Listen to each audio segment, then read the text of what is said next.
Welcome to Skip the Queue, a podcast for people working in and working with Vista Attractions. I'm your host, Paul Marden. Hello and welcome to our first Skip the Queue Season 6 Rubber Cheese Get Together. And we've got a corker today. There's four of us virtually together for our meetup after having been together yesterday in real life at the UK Theme Park Awards. That's what we're going to talk about today. We're going to talk a little bit about all the cool stuff that we saw yesterday at Thorpe Park and enjoyed at those theme park awards. But before we do that, should we do some introductions? Because I think everyone knows me and Oz, don't they? Hello. Yeah, I'm here again. You can sound more pleased. Everyone will love it. I'm thrilled, Paul. Absolutely thrilled. I couldn't wish to be anywhere nicer. Back in my office, not surrounded by monkeys.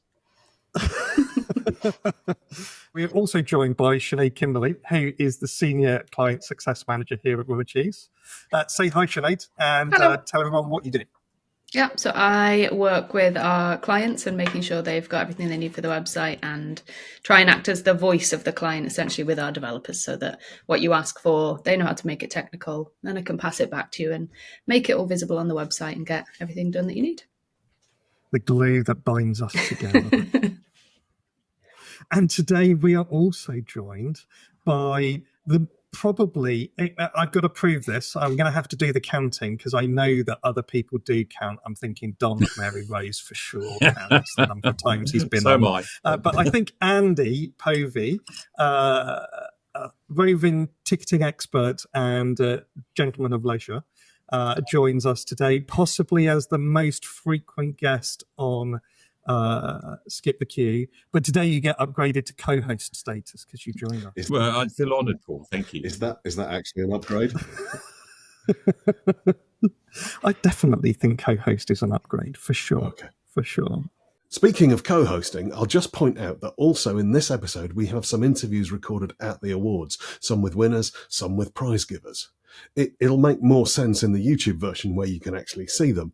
But if you're listening to this just as an audio podcast, you need to know that when the room gets noisy or you can hear people screaming in the background, that's a clip from Thorpe Park itself. So that's coming up throughout the podcast today. But always we start with where we've been recently, other than Thorpe Park. Why don't I start with you, Andy, because I know you've been on a few trips just recently with the family. Where's an attraction you've been to recently that sticks in your mind as being pretty cool? So most recently, it was a couple of weekends ago, we took the kids to Tower of London on a Sunday afternoon, or a sunny Sunday afternoon. It was an absolutely superb experience. We've been members of historic royal palaces for, 6 months, 8 months, something like that. And it's one of those that just sits in the dusty corner of a drawer somewhere and didn't get used. So we dusted it off and said, all right, let's go to the tower. Brilliant experience. Absolutely superb. The kids loved it and they really engaged with all of the interpretation there. And it's probably my third or fourth time of taking my 10-year-old girls there. And there's something new every time, or something different every time that we haven't picked up on, we haven't seen. So great experience. I love it. And I love it going there with membership because I think when you go the first time, you get wowed by all the really, really big stuff, the shiny jewels and all of that kind of good stuff. By the time you go there second or third time, you begin to notice some of the other stuff. There's some lovely little regimental museums hidden off in the corner, aren't there? Yes. There's just lots to find in there, which if you only go the once and you do it as a set piece, you don't necessarily notice it because you want to go and look at the cool stuff. Yeah, it's just the single visit is just a high pressure environment, isn't it? You want to catch everything. You want to get the best value out of it. We got there at 2:00 in the afternoon. I don't think I'd have done that if I was just paying for the single day entry. What about you, Sinead? Where have you been recently? Mine is up north, Wyresdale Park, and it's just an outdoor park, so not kind of a ticket place that you need to kind of buy a ticket for. But I loved it because when we went, it felt like we'd just gone into a normal park, but you felt like you were at some kind of holiday camp. And you could hear kids playing in the water on the paddle boards and the kayaks. And then you had all the dogs running around. And then you had the hikers going past you to go up. And we did go for a walk. So we went, I think it was maybe 2.5 hours up to the peak. And it was just lovely to see all the families as well on a sunny day, rare up in Lancaster. No rain for once. And yeah, it was just a lovely place to be. You had a really nice feel of just people having fun and enjoying nature, which I think is really lovely. So yeah, that was my favourite recently. Besides Thorpe Park, obviously. Oz, what about you, mate? Goodrich Castle. We took the family away and we did a couple of nights glamping. Amazing place. I won't go on too much about that. But we went to Goodrich Castle just outside Ross-on-Wye, and it's the first time I've ever been. It's amazing. So many of these castles are just a series of small walls and there's nothing to actually see. But it's a proper castle. There's a moat and a bridge over it to get in, and there are dungeons and towers you can go up, and it's fantastic. If you're in the area, definitely go check it out. It's well worth it. Lovely for the kids, isn't it? Because I do think, whilst it can be a really lovely day out to go to some of these castle ruins, it can be pretty tough to imagine as a 10-year-old what it was actually like and what it is, what that low wall over there actually was. There's definitely a trade-off, though, because the more castle there is, the more the older kids love it. But I've got a 4-year-old as well, and I'm much happier when it's a flat bit of grass with a couple of stones in it than when she's trying desperately to scale up a spiral staircase that has been worn down for 500 years. We did the wall around Warwick Castle a few years ago, and I was at a heightened state of anxiety, I think it's fair to say. Yeah. So mine is the National Marine Aquarium, which is one of the Rubber Cheese clients down in Plymouth. And it's my first time of actually going and seeing it. And we were there. We were coming back from a holiday in Cornwall. So it was a stop off on the way back. And it was such a lovely stop off. My memory of it is we were avid watchers of the NMA show that was on at Christmas last year. We really enjoyed watching that. Millie loves animals, and she loved the turtle that was in the show last year. And we went and we were there. It must have been 10 minutes before closing time. They were trying to get people to leave. We were one of the last families there, but we were just sat on the floor, on the top floor, looking into the tank where the turtle was, and it was just so relaxing to just watch this turtle coming in and going out, and the sharks that were in there. It was a really, really beautiful place, lovely place. Really enjoyed it. So going from serene, calm aquarium, let's talk about Thorpe Park and the National Theme Park Awards. How was it for you guys? I hasten to add, I didn't make it to Hyperia yesterday, unfortunately. We did notice that. Sinead and I had to do I barely did. My run. eyes were closed, so... What was Hyperia actually like then? Was it as scary as I thought it might be? Yes. Yes, but also as incredible. Yeah. I was sad I didn't go on twice. You know, all of those feelings you get when you go on a roller coaster, that kind of the adrenaline and the sense of fear and all of that you get, that gives you a bit of a buzz when you get off it. Imagine just dialing all of that up to 11. And mind blowing. It's too far. It's too big. It's too high. It's too fast. It's too scary. No, I'm glad I did it. They did say yesterday, didn't they, when they were talking about the ride itself, that it was the tallest roller coaster in the UK, I think, but also the one with the most weightlessness in the UK, which I can't imagine how you measure it, and I can't imagine what it's like. So can you put into words what the weightlessness was like?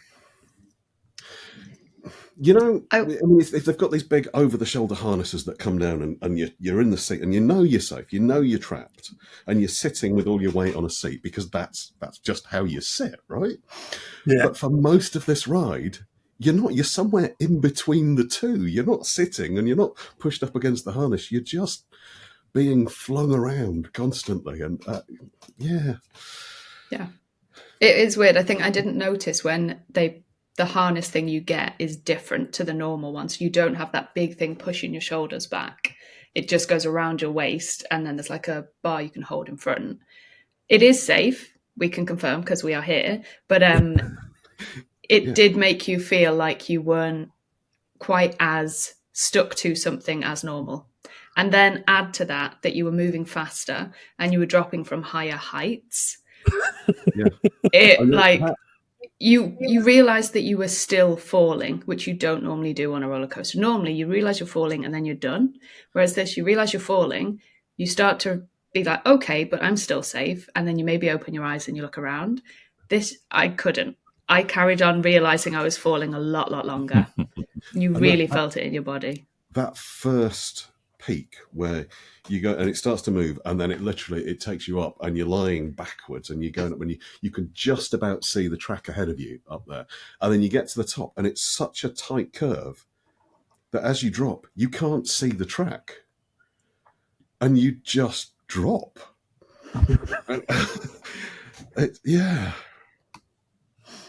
I loved it though. Should we go back to the podcast and move away from the therapy session? We can come back to the therapy later, though, right? Because I think I need it. So yesterday was the third year that we've sponsored one of the awards. So it was the third time I'd been to the awards. Third time it was in real life. 5th year of running, and it was just lovely, wasn't it? It was such a nice industry get together. I think you were commenting this morning, Andy, on LinkedIn about the networking effect of it. Yeah, I mean, the industry we're in is a very physical, actual industry. People go to attractions because they want to do something. So while virtual's great and digital's great, obviously, I mean, it's what I've been doing for a very long time. There's nothing that really gets to the heart of what this industry is all about.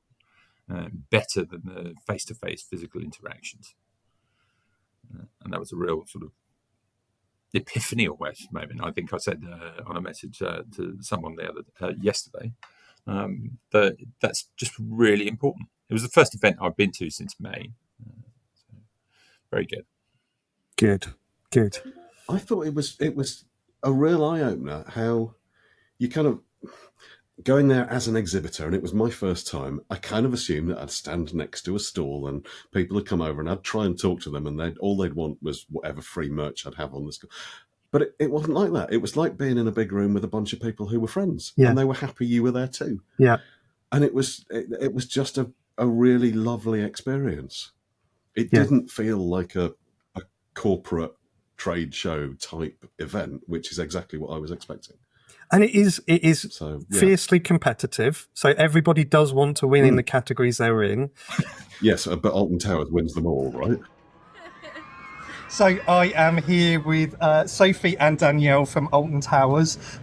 It's been a successful day for you guys, hasn't it? It really has. Did you manage to count the number of awards, or did you just lose count? It was 11, maybe. Around Definitely double figures. Definitely double figures. We saw both of you going up and down the stage, up and down the stage. Highlight, which was the one for you, Danielle, that you really appreciated most? Do you know what? It was between two, so super proud of everything with Nemesis. Like, Nemesis Reborn has been such a momentous campaign throughout. Yeah. So I'm super proud of that one. But for me, I think the one that has my heart is the Social Media Award. So I was super proud to play silver for that one. It was brilliant to get you up on the stage, bring the band back together again with you and Ross up there. And Sophie, what about you? What was the big highlight for you? So I was really keen for the best marketing campaign purely because I know how hard our team works on it. So I was really kind of rooting, and the Nemesis story is just incredible. So we felt like that was a really good win for us. And then best ride storytelling is always a nice one, just because we feel like it just captures everybody and just the results of the battle. So I really enjoyed watching when we had the ad campaigns that came on, and we saw everything that everyone had produced, and you could see the storytelling that goes into something like Nemesis Reborn. And then the room was just quiet at the end of it because we were all just captured by all of these videos. Anyone could have won that one, genuinely, but we're so proud. Like, Alton is such a lovely, friendly community in itself. Like, there's hundreds of people that work at Alton Towers. Like, you can never just put it down to one person. It's such a big team effort. Everyone pulls together for everything. So, like, Alton After Dark winning Golf Best of a Friend, that was amazing as well. I was super proud of that one. Everyone loves an After Dark event, don't they? Yeah, it's awesome. Awesome. They do. Thank you for joining me, ladies. It's been really good to talk to you. Thank you. Cheers. So yes, it is fair to say that Alton Towers did make a lot of trips onto the stage. Danielle and her yellow jacket was seen going up on stage quite a lot yesterday. But there's a real diversity of different attractions that were nominated. So I think they said more than 30, nearly 40, I think it was, attractions that were nominated, 20 attractions 38. overall. Yeah, 20 attractions overall won prizes. There was one that was really close to my heart, Breen Theme Park. It was where my granddad and my dad played golf 45 years ago. And I would go to Breen Leisure Park as it was then and go down Helter Skelter all the time. So to see that up on the awards for a nomination was really lovely. And there was quite a few other smaller attractions like that that got nominated. Talk a little bit about the categories or the memories that we got yesterday that stuck in our minds. Andy, was there a category for you that you were really impressed by? Yeah, there was. For me, it was the accessibility initiative that Catapult sponsored. Obviously, Merlin were very, very heavily represented in the nominations for that category. I think there were 5 out of the 8 nominations were for either for Merlin Parks or things that Merlin were doing as a bigger or as a cross-group activity. But there were also some really quite simple things from much smaller parks. So noticeably there was Camel Creek, again, down in deepest, darkest Cornwall, who were nominated for their Changing Places facility. And that just really brought home to me that, yes, it's important that Merlin, as the largest operator in the country, are leading the way and they've got the resources to put behind this and all that kind of stuff. But it's not just about doing those big things. Small things can make a difference and can make a really significant difference. And that's really key to, it's one of the key messages in the industry, I think. Yeah, I thought it was an interesting category. First time that it appeared in the awards. As you say, Catapult sponsored it, and it was quite a nice match between Catapult and that category because they've been doing quite a lot of work in designing spaces and attractions that are more accessible to people. So that was it was quite a nice match between sponsor and category. And as you say, there was some really lovely stories to be told around what was there. I loved. There was a Merlin initiative where they were taking the characters and the stories of the parks out to hospitals and places where there were terminally ill children, which it's lots of stories that have existed for a long time of kids being taken to the parks themselves. But what about when they can't make it to the park, and can you bring the magic of the park to them? I thought that was a really lovely idea. Magic on Tour, they call that, and it's actually run by the Merlin charity, Merlin's Magic Wand. Yeah, it's a cracking idea, isn't it? Yeah. But then you take it down to the Changing Places toilets and the initiatives to make places, make it clear what the accessibility of the place actually is, because we know that that's really important, that people that have accessibility needs will not go to new places if they're not completely sure that it is accessible to them, and having a space on your website and winning an award or even being shortlisted for an award for having that information on your website, I think is amazing. It's a cracking idea. And there's so much that the sector is doing that has opened my eyes just in the last year, from the M&H show that we were at 6 months ago to just seeing some of the stuff yesterday. I thought it was brilliant. Shall we have another interview from the awards? Paul caught up with another Paul Kelly from Balppa. So, Paul, you've just come from the first session of giving out awards, and you on stage giving out which award? I was doing the best theme park for toddlers, both in the small category and the large category. And who was winner? Well, unsurprisingly, I think it's not the first time they've won. Small category was won by Poulter's Park. Yeah. And considering the amount of investment they've done, and I'm not surprised they also won the large as well. So really good day for Poulter. It is. Yeah, we were talking on our table that they've been doing this now for a very long time. If they're able to get up on stage and win awards still, they must really be investing in what they're doing. Continuous investment. I mean, if you get a chance, like I do, to look behind the scenes at Poulter's, they're investing infrastructure, their staff, for how they run the park. They're thinking 10 years ahead. So, yeah, incredible family, incredible journey. So, yeah, good luck to them. Behind the scenes, Peppa Pig World must be quite the operation. Yeah, I mean, again, one of the things they've done, although it is autonomous, they do very well with families now. They also want that because they have invested in trying to up the age of it. So I don't think they mind saying that. It is just about Peppa Pig World, but Paddington Park, well deserved. Amazing. Well done. Thank you, Paul. Yeah, no problem. Sinead, what about you? What was the category that jumped out to you? Yeah, so for me, I think it was the sustainability, partly because it's something that I am kind of working on, looking at a lot at the minute with clients, and also a thing that I've been kind of getting myself up to speed on within the industry. So I think everyone talks about sustainability, but often it will be either a really big initiative or it's something that's just what everybody else is doing. So, more recyclable packaging or that kind of thing. And I really loved there was a roller coaster. I think it was Greenwoods, was it, Andy? Yes. Yeah. Wales. They had like a people-powered or counterbalanced roller coaster. And I was sat on a table and kind of asked what that was. And the person next to me explained that it doesn't use electricity, it just uses people. So as you're going up, you're powering the people going around the roller coaster, essentially. And it just sounds incredible. I've never heard of anything like that before. And I was also talking to some other people about the sustainability of a website, and something that we don't think about. You think about how many, clicks to get a ticket sold or to get you to see the video or whatever, but you don't necessarily think about the server powering every single click and powering every single page view. And so to kind of see how different places have worked with sustainability, whether it's the reusable cups or a roller coaster that's literally using people to power it and then enjoy it at the same time, was really, really interesting to kind of complete my picture of what sustainability looks like in the industry and all the different things it can touch on, from the website to literally on the park itself.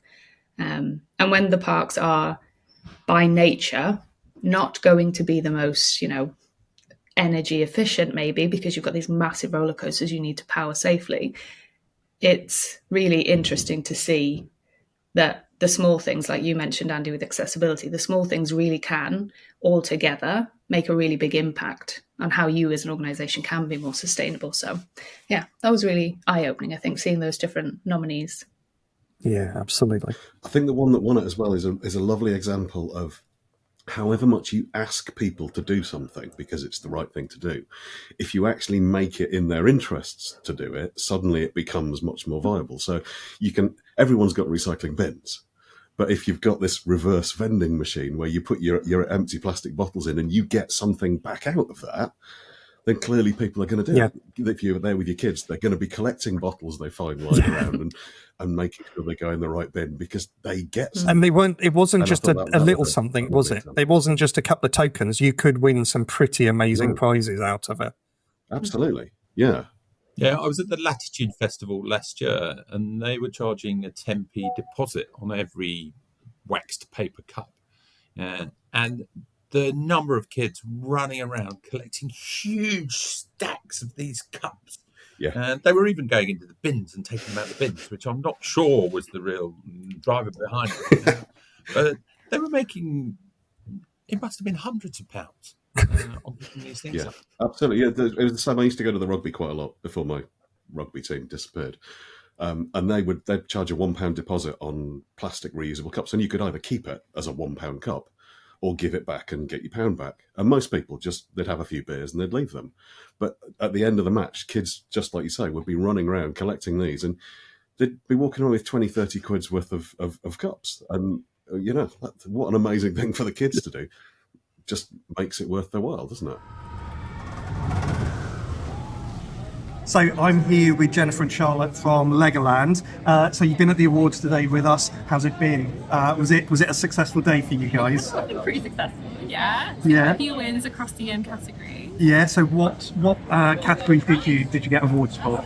So we've got New Event, which was an Indigenous night, which was really exciting. That was our summer event. Okay. First year we've done it as well, so it's really exciting to see that. So I love Ninjago, the ride itself. What's the event all about?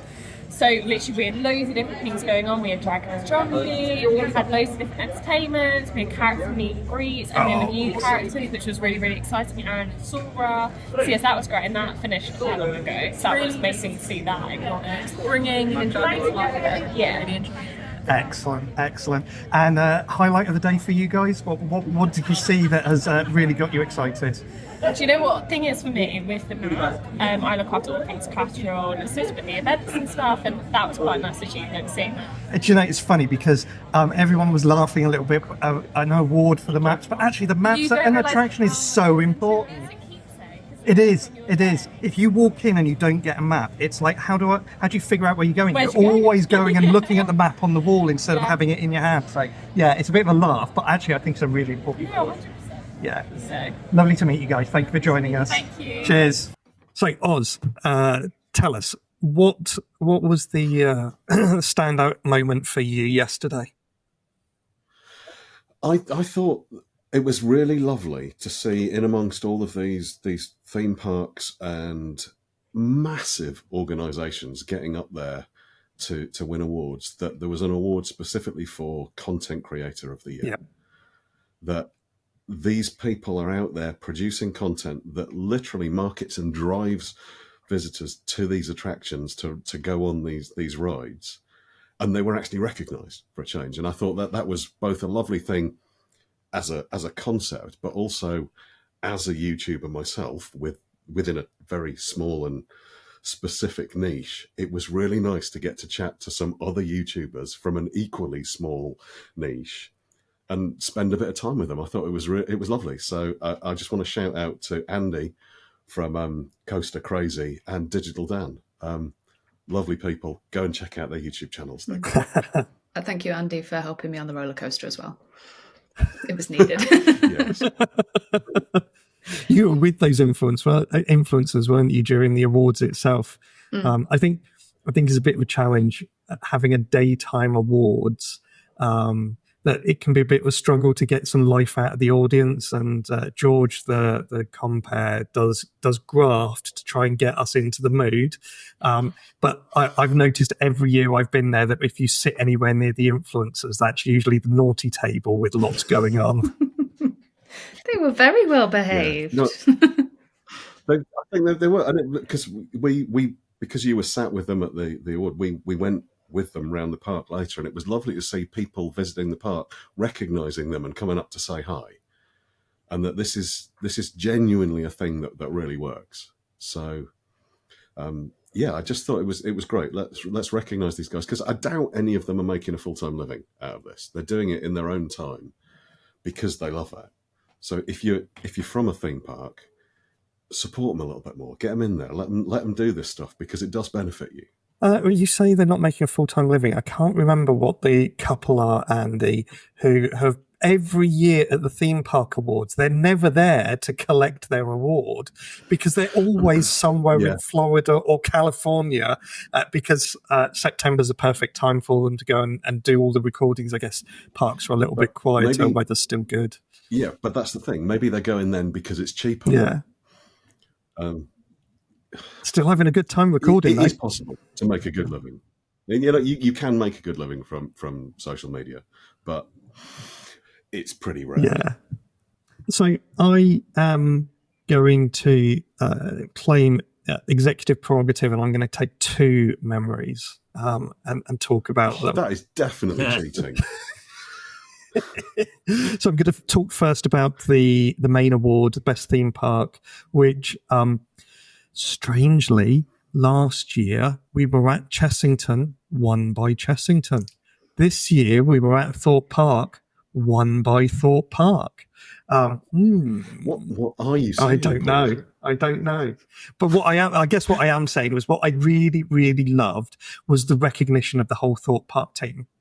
Now, it wasn't the whole Thorpe Park team, because that would probably be hundreds of people and the stage wouldn't take it.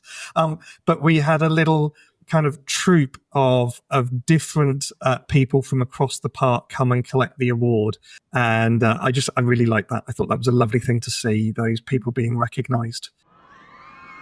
And that's exactly it. It's a team effort. There's no doubt about it. Obviously, many people in the room, but the people behind the scenes as well. And we've had a fantastic year. But it's been a journey. You don't just arrive at winning, best theme park and best new attraction. It's a journey that we've been on for the last 3.5 years. We haven't previously won that award, so I think it's testament to where we've come from, but hopefully where we're going as well. So super excited. Highlight for you?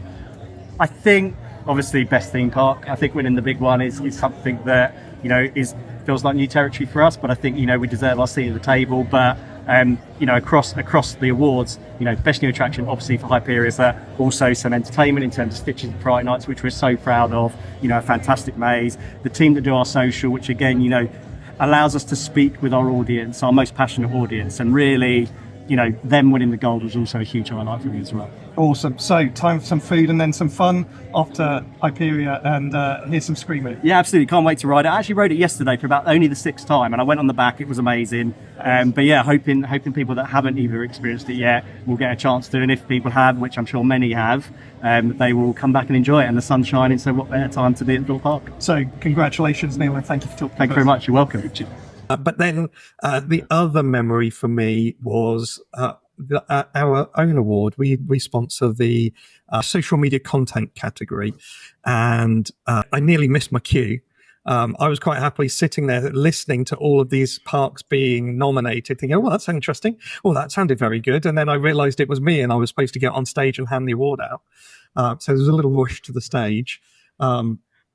But what I really liked, it was lovely to hand over the gold award to Thorpe Park, meet the social media team there.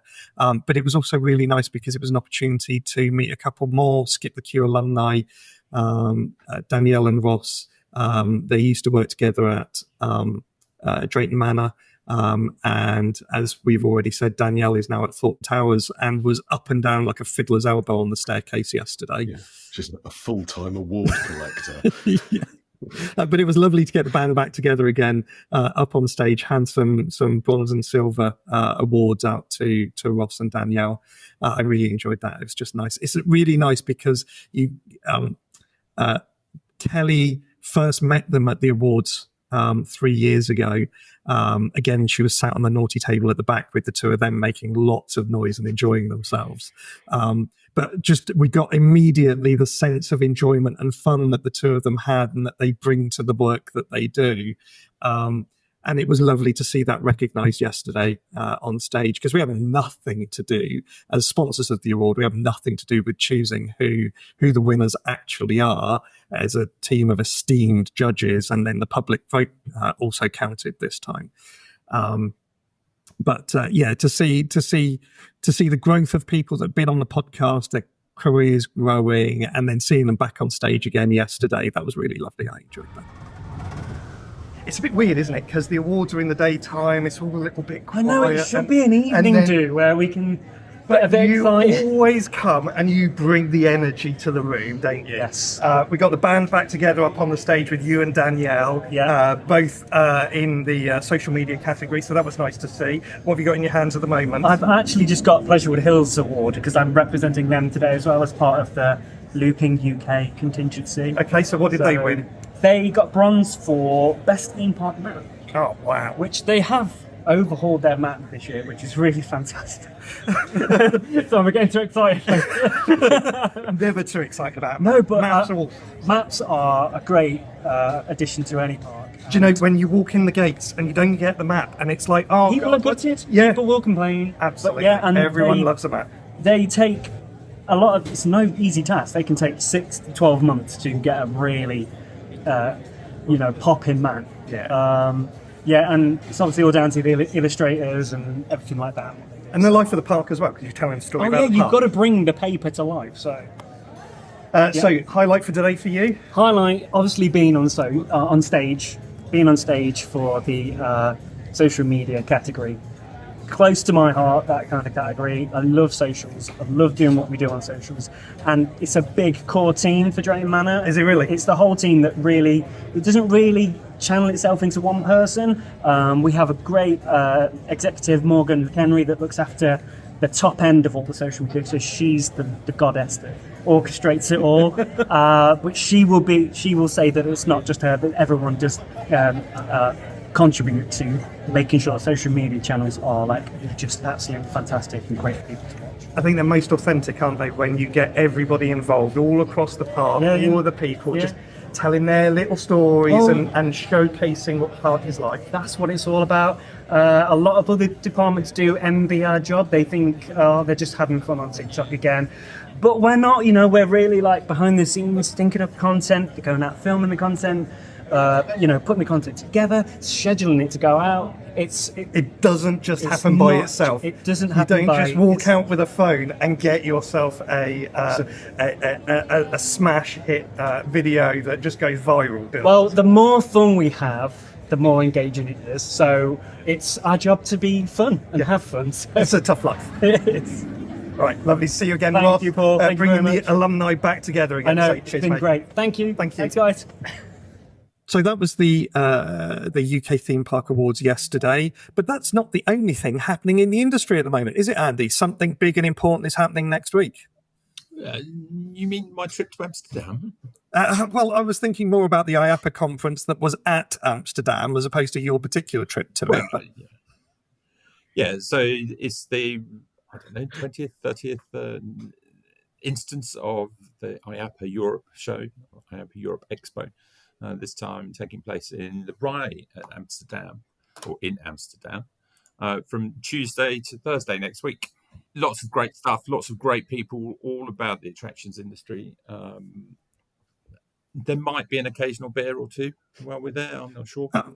I think it is important to note for Mrs. Povey, if she actually does listen in, that this is an important work event and there will be lots of networking. And if you're not networking, you're not working.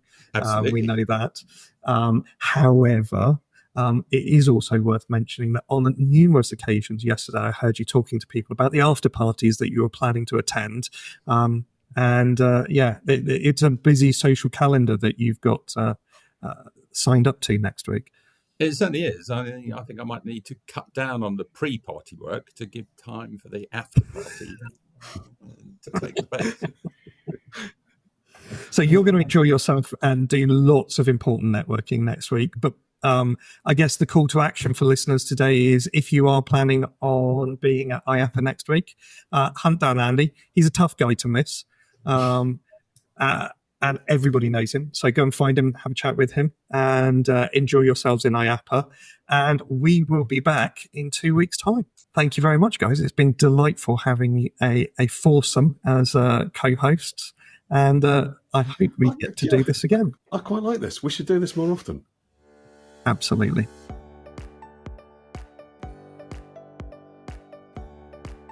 Thanks for listening to Skip the Queue.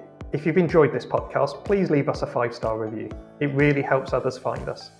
Skip the Queue is brought to you by Rubber Cheese, a digital agency that builds remarkable systems and websites for attractions that helps them increase their visitor numbers. You can find show notes and transcriptions from this episode and more on our website, rubbercheese.com/podcast.